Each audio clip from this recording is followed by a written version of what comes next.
It's time for a little trip planning. I'm Joseph. This is Input English. We're coming into the travel season. Spring is upon us, and people are either starting to travel or planning their future travels. For me, the planning phase is in full swing. So, full swing, that expression from the 19th century describes the phases of events. That is, they have a beginning, a middle, and an end. And so if you say something is in full swing, you're in the middle phase where the activity is robust. It's not the beginning. So for me, the travel planning phase is in full swing. I am about a month away from taking a trip. And so this is the time to plan, not while I'm on the trip. You could say that travel planning is a win-win situation. Now, in the United States, if somebody says a win-win situation, they're usually talking about an agreement between two parties, perhaps a contract or a working agreement. The idea of a win-win situation between two parties is that each party benefits roughly equivalent to the other. Mutual benefit is described as a win-win situation.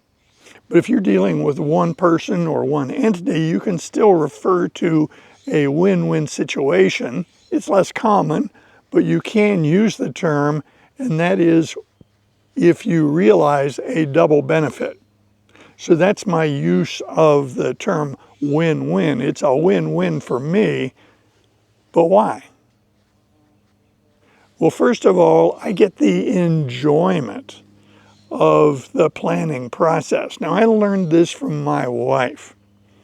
What I observed is when we were talking about making a big trip, she would spend months planning that trip. She made it clear that she enjoyed this process. She could explore things mentally and online and enjoy that whole process. The second benefit of travel planning is your trip goes better. You can anticipate problems and you can make sure that you have a very rich, robust experience. You can anticipate your needs and make arrangements in advance. So I put together 12 points regarding travel planning. The first one is, when do you plan a trip? How far in advance should you plan? For me, I think you should plan ahead as far as you think it's reasonable. Some people start planning their next trip while they're on their current trip. I don't usually take it to that extreme. I usually start planning a trip a couple of months in advance. Now, if you want your travel to coincide with a specific calendar event, you may want to plan ahead even more. If you want to attend a special festival, a special course, some sort of particular event that is on the calendar but only one time per year, that's going to require more pre-planning. Once you've started planning your trip, you need to establish the beginning, the end, and thus the duration of the trip. Is this going to be a month-long journey? Is this going to be a long weekend? In the United States, we talk about day trips. We don't really call those vacations. A day trip is done in one day, and you don't spend the night at a location. A day trip is just that. It's during one day. We have weekend trips, and then we have long weekends. They are self-explanatory. A short vacation might be a week. Sometimes the distance of your travel is going to weigh on how long you're going to be there. If I'm going to travel from California to Europe, I'm not going to do that for a weekend. I mean, people do that, but not very often. It makes no sense to me to go that far and spend that much time traveling, but not stay there very long. If I'm going to Europe, I'm going to be there for 10 to 14 days at least. This very much was at work when I was a kid. When I was growing up, my parents chose to take us on very long road trips. And we traveled from the east part of the United States to the west, the far west, the Pacific Northwest, and the Canadian Rockies. These car trips were frequently 8,000 miles. So these occurred over a period of about a month. So I've decided to take about a 1-week trip in about a month. So that step is checked off. Now it can be modified depending upon things I might discover during the planning process, but for now I have a tentative plan of leaving in about a month and being gone for about a week. Mode of travel. There are lots of options here. I don't really need to enumerate them. Sometimes travel modes can be quite novel.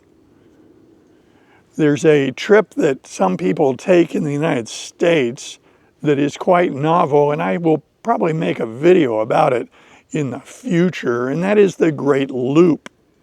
That is where a couple, a family, or just one person takes a boat up the east coast of the United States into New York Harbor. They go up the Hudson River. They traverse through rivers and canals to get to the Great Lakes. And they do that upward path along the eastern seaboard of the United States in the spring, so they say they spring up.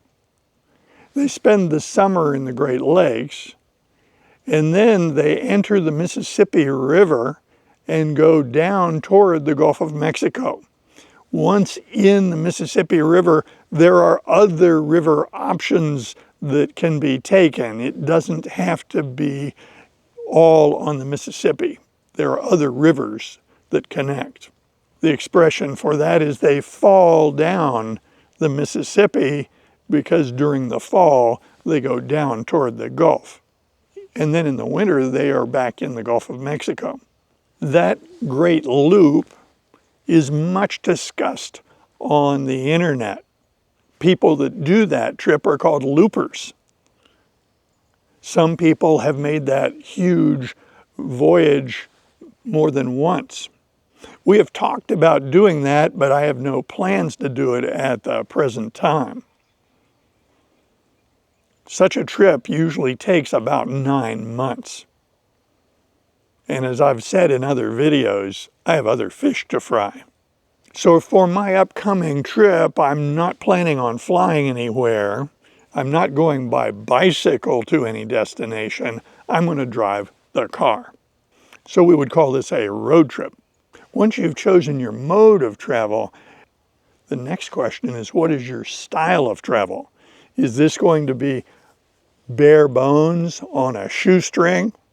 So those are two expressions that you will hear. Bare bones mean no extras, nothing in addition to what is minimally needed.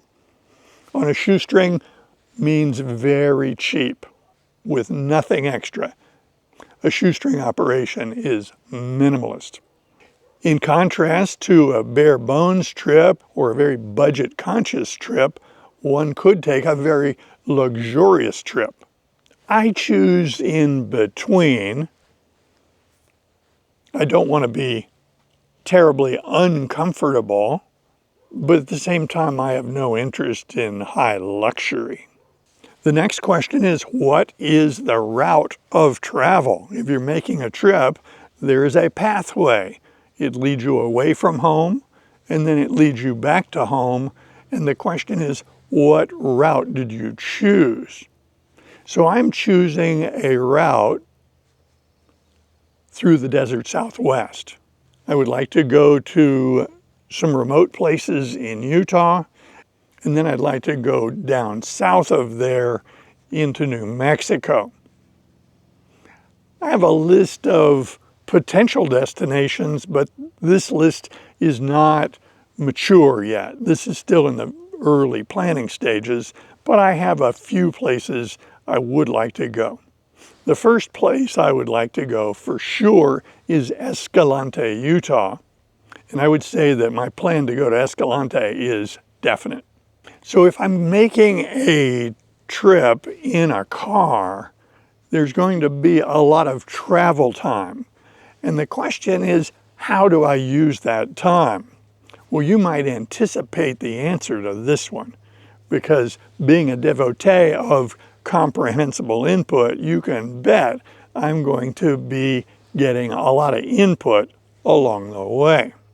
I am planning on downloading a lot of content for input in Spanish, and I'm planning a variety. I would like to download some podcasts and some audiobooks. Now, the reason I emphasize download is because when we are traveling, we may not have access to live streaming. If I'm in the middle of nowhere in a car with no cell service, I should have planned better and have some downloaded content on my device so that I can play it while I'm traveling. I also want to factor in the need for variety. The human brain likes variety. We enjoy variety. So I will have podcasts, audiobooks, but several different audiobooks. I'm also going to have some content in English. I will no doubt bring at least one nonfiction and one fiction work in English so that I can add some linguistic variety as well. Now, along the way, I'm going to have intermittent stops, and I am certain that I can access the internet. So along the way, I can add more downloaded content to my phone. What I'm not going to do during the travel time is listen to a lot of music or talk radio. Don't get me wrong, I like great music. It's just that I plan on using this block of time as a learning experience. The next question about my trip is, what are my key objectives? What do I want to accomplish? This is in the formative stage. This is something I'm sketching out, crossing ideas off, adding new ideas. So I don't have any formal plans to share with you. There are some things on the list that will not be removed. For instance, I will be making videos on the trip, for sure. Now, will I be able to upload them while I'm on this trip? Maybe, maybe not. So that points up one of the planning features, and that is I am making videos ahead of schedule so that if I am prevented from doing an upload on a given day, I already have a video positioned on the YouTube platform that will launch on schedule. I've learned to make videos a little bit ahead so that I don't get caught with a day with no upload. That takes work, but I think it's worth it. I think trips need to have some flexibility because what you find while you're underway may be a little different than you anticipated. I used a term there, underway. If you're underway, if you get in the car and you start driving and you've been going for a little while and you're heading toward your destination, you could say you're underway. That term came out of the U.S. Navy. It may have an origin even older than that. On a Navy ship, when the ship is moving toward its destination, that ship is underway. The next item that I'm planning for is collateral needs for this trip. Specifically, I need to make sure that all the bills are paid, the ones that might come due during my travel time. It's very easy to look at the bill cycle and anticipate when the bill is going to need to be paid and put that into the schedule, either prepay it or put a reminder on the calendar so that when I am on the trip, I won't miss a deadline with a bill that has come due.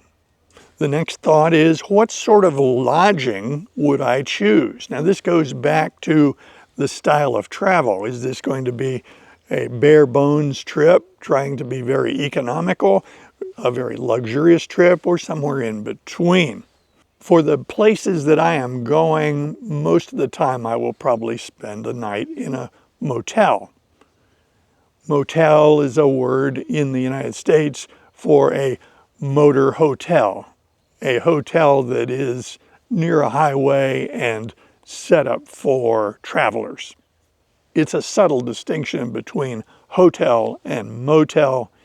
Motel suggests automobile travel, and hotel suggests perhaps a larger or a destination facility.